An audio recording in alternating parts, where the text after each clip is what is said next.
అందరికీ నమస్కారం అండి.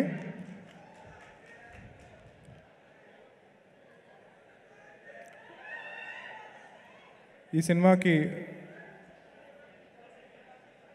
అందరికన్నా ముందు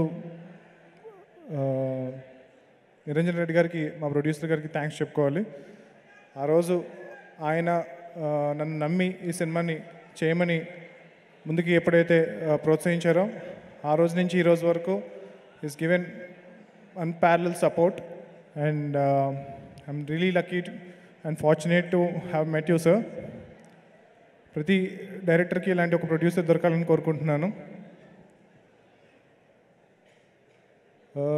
సినిమా తీయడం అంటే ఒక పెద్ద యుద్ధమేనండి. మనకి మేకింగ్ వీడియోలో చూపిస్తారు కదా, అలాగా ఫన్ స్టఫ్ ఏ ఉండదు. So lot of effort, lot of journey, lot of fight. So almost ఒక వార్ లాంటిది ఒక సినిమా తీయడం అంటే.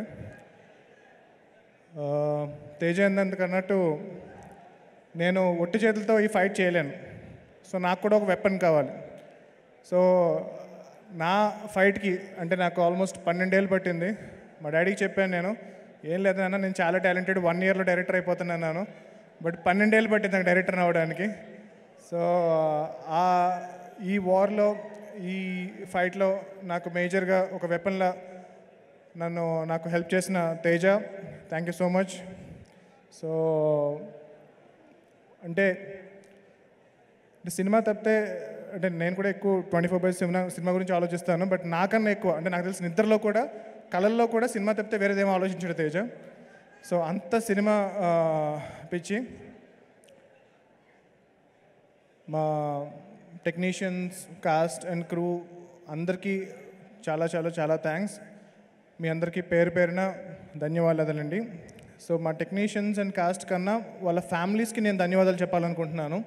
అంటే సినిమా అంటే ఇట్స్ నాట్ అంటే వీళ్ళే కాదండి, బట్ మనకి ఎవరైతే ముందు కనిపిస్తారో టెక్నీషియన్స్, వీళ్ళ పేర్లు క్రెడిట్స్ వేస్తూ ఉంటాం కదా. సో వాళ్ళకన్నా మోర్ ఇంపార్టెంట్ వాళ్ళ ఫ్యామిలీస్ అనమాట. ఎందుకు అంటే it's not easy to support someone who works in cinema. అందరికీ ఒక చిన్న చూపు ఉంటుంది, మీ వాడేంటి సినిమాల్లో ఉన్నాడా అనేది ఒక చిన్న చూపు ఉంటుంది. సో అవన్నీ తట్టుకుంటూ మనల్ని సపోర్ట్ చేస్తూ, ప్రోత్సహిస్తూ మనల్ని ముందుకు తీసుకెళ్ళేది మన ఫ్యామిలీ.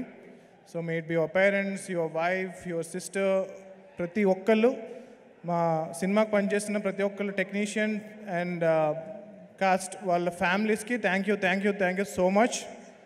మీ లైఫ్లో మీ ఫ్యామిలీ మెంబర్ మీకన్నా నాతో ఎక్కువ గడిపారు లాస్ట్ 3 years. సో అది అలౌ చేసి నందుకు చాలా చాలా చాలా థ్యాంక్స్. సో నేను చెప్పాను కదండి, సినిమా అనేది ఒక యుద్ధం అని చెప్పి. సో సినిమా అవకాశం దొరకడం ఒక యుద్ధం, అవకాశం వచ్చిన తర్వాత సినిమా తీయడం ఒక యుద్ధం, దాని తర్వాత సినిమా రిలీజ్ చేయడం అనేది అన్నిటికన్నా పెద్ద యుద్ధం. సో సినిమా తీయడం కన్నా సినిమా రిలీజ్ చేయడం అనేది ఇంకా చాలా చాలా కష్టం అనమాట అండి. సో మా సినిమాలో ఒక డైలాగ్ ఉంటుంది. సో మా సినిమా మెయిన్ థీమ్ ఏంటంటే కనుక, హీరో ఒక టైంలో అంటాడు, నేనేం చేయగలను, నేను ఒక్కడనే కదా, ఒక్కడనే నేనేం చేయగలను అంటే అవతల అంత పెద్ద యుద్ధం ఉంది, అంత పెద్ద వార్ ఉంది, నేను ఒక్కడనే కదా అంటాడు. అప్పుడు ఒక క్యారెక్టర్ చెప్తుంది, సో ఒక్కడవే కాదు, సో ధర్మం కోసం నిలబడిన ప్రతి ఒక్కడి వెనుక హనుమంతుడు ఉంటాడు. సో ఎప్పుడు ఎవరన్నా కానీ, ఆ సినిమా మెయిన్ థీమ్ అది. మీరు కనుక ధర్మం కోసం పోరాడితే కనుక, మీరు నమ్మిన దానికోసం, ఒక రైటియస్నెస్ కోసం ఫైట్ చేస్తే మీరు ఎప్పుడు ఒక్కరు కాదు, మీ వెనకాల ఆ హనుమంతుల వారు ఎప్పుడు ఉంటారు. అలా మా సినిమాకి వచ్చిన హనుమంతుల వారు మా మెగాస్టార్ చిరంజీవి గారు.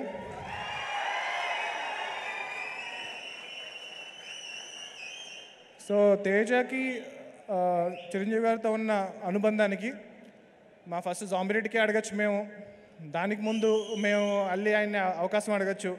బట్ ఎప్పుడు మేము అంత అర్హులం అని చెప్పి మేము ఎప్పుడు feel అవ్వలేము.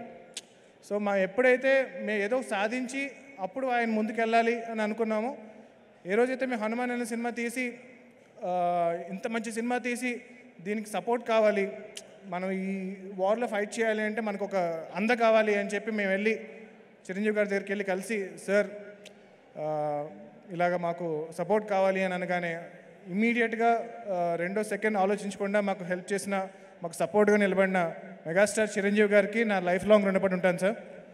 Thank you so much.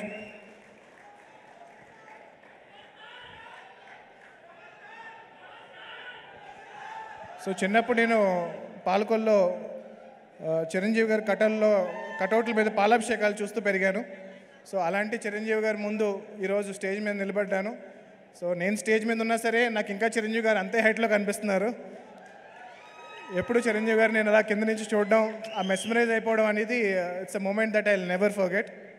So అందరికీ చాలా థ్యాంక్స్ అండి. సో హనుమాన్ ఫిల్మ్ వచ్చేటప్పటికి ఇట్స్ సూపర్ హీరో ఫిల్మ్. మనం చాలా సోషల్ ఫ్యాంటసీ సినిమా చూసుంటాం. మనకి అన్నిటికన్నా దగ్గర రిఫరెన్స్ అంటే కనుక జగదేక్ వీరుడు అతిలోక సుందరి చూసాం చిరంజీవి గారిది. సో ఒక ఫ్యాంటసీ ఫిల్మ్. సో శ్రీదేవి గారు లాంటి ఒక ఇంద్రజ అనే ఒక క్యారెక్టర్ ఒక పైనుంచి రావడం, దాంతో చిరంజీవి గారి క్యారెక్టర్ ఇంటరాక్ట్ అవ్వడం, పవర్స్ రావడం, రింగ్. సో నా చిన్నప్పుడు చాలా చాలా పెద్ద బ్లాక్ బస్టర్ అయిన సినిమా అది.